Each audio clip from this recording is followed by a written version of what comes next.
two reasons why I'm doing this.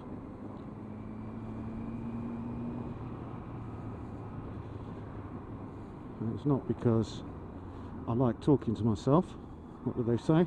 First signs of madness. But actually it takes away the boredom of riding a longer distance. But also, since I've had the drift, which I got to just, really to record stuff in case of, God forbid, an accident. Everyone says it's great to have because it's irrefutable proof of what happened.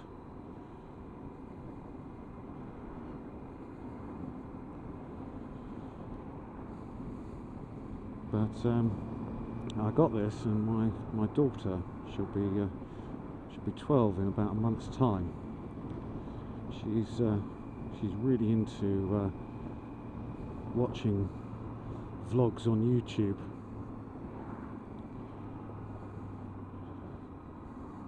Both her and my younger son watch this guy called Stampy who does stuff about Minecraft. I mean, frankly, I haven't got a clue, but... And she also watches a few others who... there's a girl, I haven't got a clue what her name is, but apparently gives fashion tips and makeup tips. I think she's about 18 or something. This seems to be the new thing.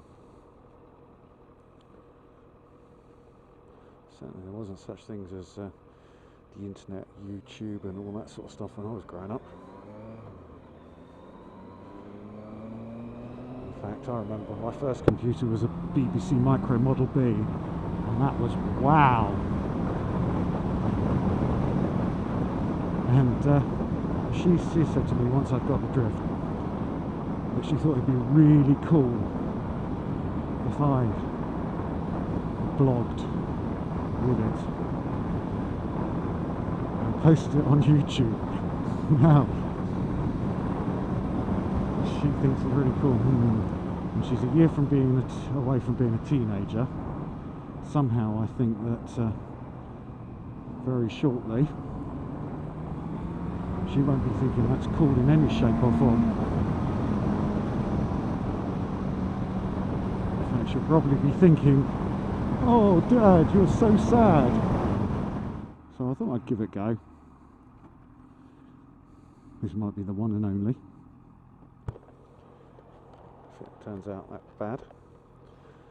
But I thought, yeah, why not do something about the bike? Because actually I came to motorcycling very late in life. First time I rode a bike on the road was the summer of 2014. Did my CBT, got myself a little 125, Honda CBR650F. Promptly wrote it off the next day. Very silly. Totally my fault, down to a lack of experience. Grabbed a handful of front brake, tucked the front in, lovely low side.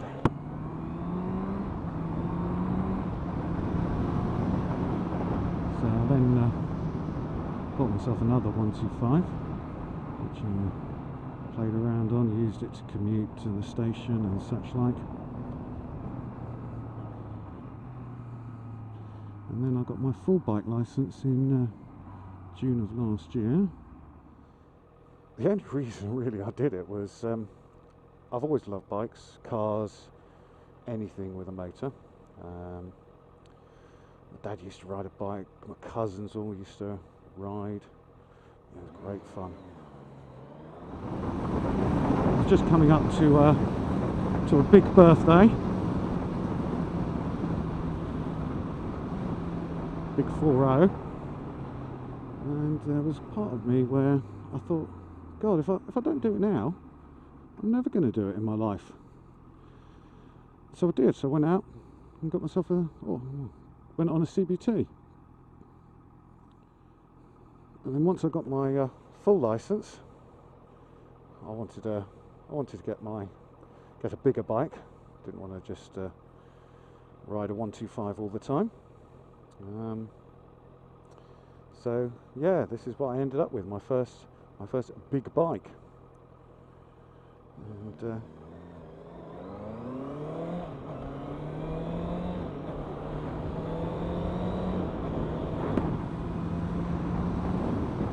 I got my license on a Suzuki Gladius 650V twin,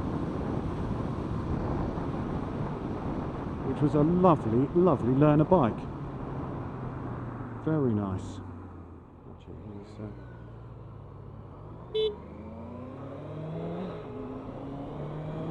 Just went straight through that red light there.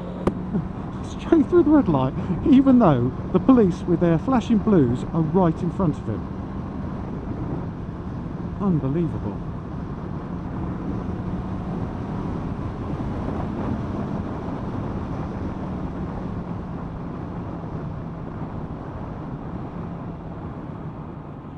So what was I saying? Yeah, getting back to I had to make a few decisions as to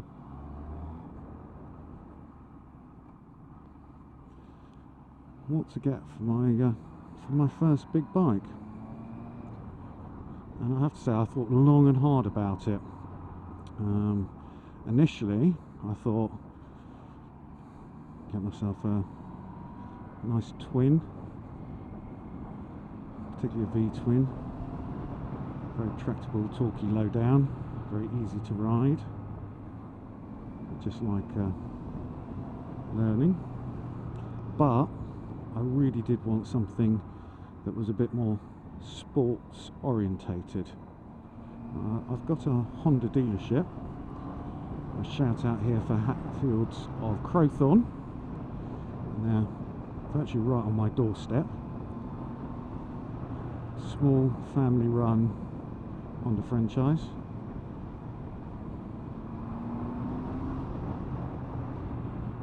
Very helpful they are.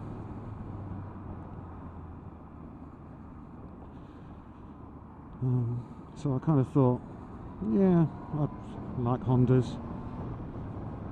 I used to have an old Lotus 7 replica with a Fireblade engine in it, and despite the fact it had been souped up a little bit, well, I say cams and some headwork, so it was up at about 140 brake, and it was in a 500 kilo car, which was never designed to pull that sort of weight, and it was used, abused, thrashed, goodness knows what else as you can imagine in one of those fun weekend cars. It never ever skipped a beat. Oh yeah, it ate clutches, but that's probably more to do with my driving than anything else. I kind of thought, yeah, Hondas, nice reliable bikes, like the look of them. So I was really considering the CBR650F. Lovely looking bike, parallel twin, and I thought, yeah, that's just the thing. I mean, I had seen this as well. I had a chat with my instructor, Nikos, and again a shout out for Nikos and Sophia, father and daughter, who run Accelerate Motorcycle Training Centre in Farnborough. Fantastic they were.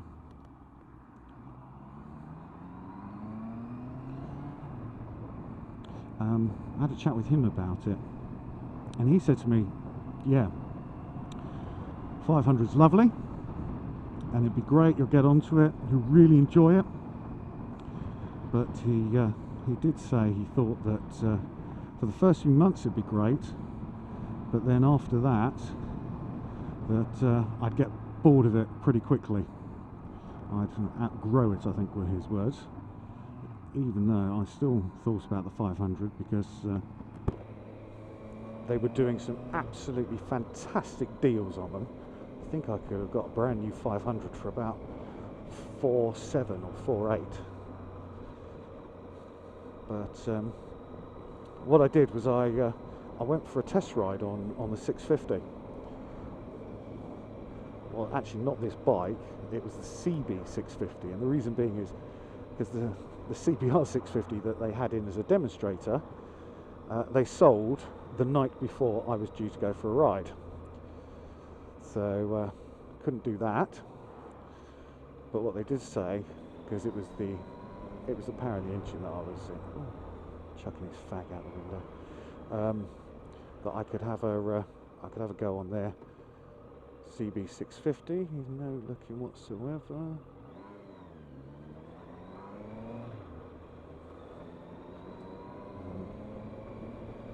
So yeah, I went out on the CB650 and I loved it. Yeah, for first time it's a little bit, quite a bit of power here, but yeah, very manageable. I'm surprised. They've designed it so that it's not really peaky. So yes, there is you can feel an oomph in the power at 7,000 plus RPM, but it's not really peaky like the 600 Super Sports. This has only got 85 horsepower, which for me at the time and even now is plenty. It's very kind of that guy. Thank you.